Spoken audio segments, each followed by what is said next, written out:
লক্ষ্মীর ভান্ডার চিরকালের উপহার, চিরজীবন পাবেন। ধৈর্য রাখবেন, যারা পাওয়ার তারা পাবেন, আর যারা আমাদের ভোট দেননি জীবনে দেবেন না, তারা ওই রাস্তায় চিৎকার করুন আর গড়াগড়ি খান, কোনো লাভ হবে না। এই সরকার মাথা নিচু করার সরকার নয়। তাহলে যোগ্য অযোগ্যর মানেটা কি হলো? আমাদের হাজবেন্ড তো রোজ রোজগার করে, আমরা সালা আসি হাফাই চপ্পল পরে এখানে ভিডিওতে, আমরাই পাচ্ছি। কি জায়গায় বিচ্যুতি আছে? প্রত্যেকে অন্নপূর্ণা যোজনার টাকা পাবেন। নতুন রাজ্য সরকারের বয়স সবেমাত্র 3 মাস পেরিয়েছে। এর মধ্যেই মহিলা ভোটারদের বড় অংশ খেপে গিয়েছেন। সৌজন্য অন্নপূর্ণা ভান্ডার যোজনা।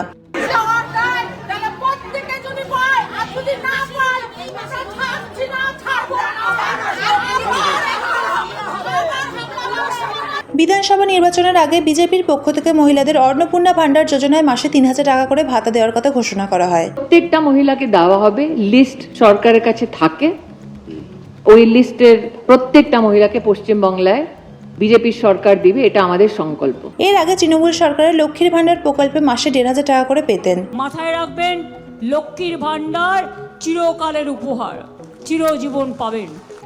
এটা বিজেপির সরকার নয়। প্রথমে বলবে একটা কিছু নাম, প্রথমে দেবে 1000, তারপরেই হবে বুলডোজার। স্বাভাবিকভাবে বেশি টাকা পাওয়ার আশায় মহিলাদের বড় অংশ এবার বিধানসভা ভোটে বিজেপিকে ঢেলে ভোট দেয়। এর ফলে রাজ্যে রাজনৈতিক পালাবদল ঘটে যায়।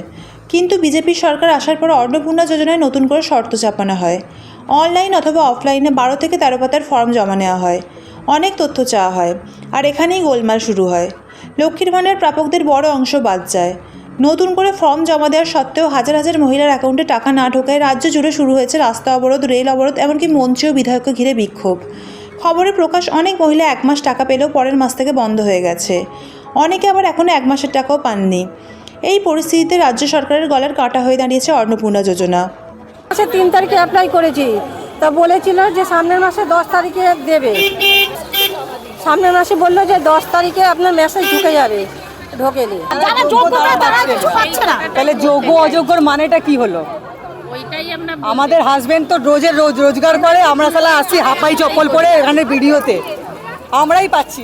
মুখ্যমন্ত্রী শুভেন্দু অধিকারী এবং রাজ্য বিজেপির সভাপতি শ্রমিক ভট্টাচার্য জানিয়েছেন, প্রায় 1.5 কোটি মহিলা অন্নপূর্ণা যোজনার টাকা পেয়েছেন, আরও 50 লক্ষ মহিলা পাবেন। সব তথ্য যাচাই করে তালিকা তৈরি করতে সময় লাগছে। ধৈর্য রাখবেন, যারা পাওয়ার তারা পাবেন, আর যারা আমাদের ভোট দেননি জীবনে দেবেন না, তারা ওই রাস্তায় চিৎকার করুন আর গড়াগড়ি খান, কোনো লাভ হবে না। এই সরকার মাথা নিচু করার সরকার নয়। হিউজ ম্যান্ডেট নিয়ে জিতেছে, সব যোগ বিয়োগ 5 বছর পরে হবে। কেন এত বরিড হতে যাবে না? এত চঞ্চল হয় নাকি? 208টা এমএলএ জিতেছে, একটা আমি ছেড়েছি বলে 207। 2,92,00,000 ভোটার, 5 বছরের ম্যান্ডেট। হ্যাঁ, আরো যদি 20 লাখ মহিলা যোগ্য হয়, অর্থমন্ত্রীর সামনে বলছি, কথা না বলেই বলছি দেবো। কি জায়গায় বিচ্যুতি আছে এবং সেটা সিস্টেমের কারণ। বহু জায়গায় সাবোটেজ করানোর চেষ্টা করা হয়েছে, কিছু জায়গায় ফর্ম ফিল আপ করতেও দিয়েছিলেন। আরো 50 লক্ষ মহিলা তারা অবিলম্বে, খুব বিলম্বেই তারা পেয়ে যাবেন। প্রত্যেকে অন্নপূর্ণা যোজনার টাকা পাবেন। একজনের ক্ষেত্রে বা খুব কম শতাংশেই না পাওয়ার ঘটনা হয়েছে। 1 কোটি মহিলা এর মধ্যে পেয়েছেন। দেখুন, স্ক্রিনিং করতে হচ্ছে, বছরে 36,000 কম টাকা তো নয়। এত লক্ষ পুরুষ তারা লক্ষ্মীর ভান্ডারের টাকা নিচ্ছে, সরকারি কর্মচারী লক্ষ্মীর ভান্ডার পাচ্ছে। আপনারা কি এটা চান যে যিনি স্কুলের শিক্ষিকা, যার বেতন 1 লক্ষ টাকার উপরে, তিনিও লক্ষ্মীর ভান্ডার পাবেন, তিনিও অন্নপূর্ণা যোজনা পাবেন? এটা কি চান?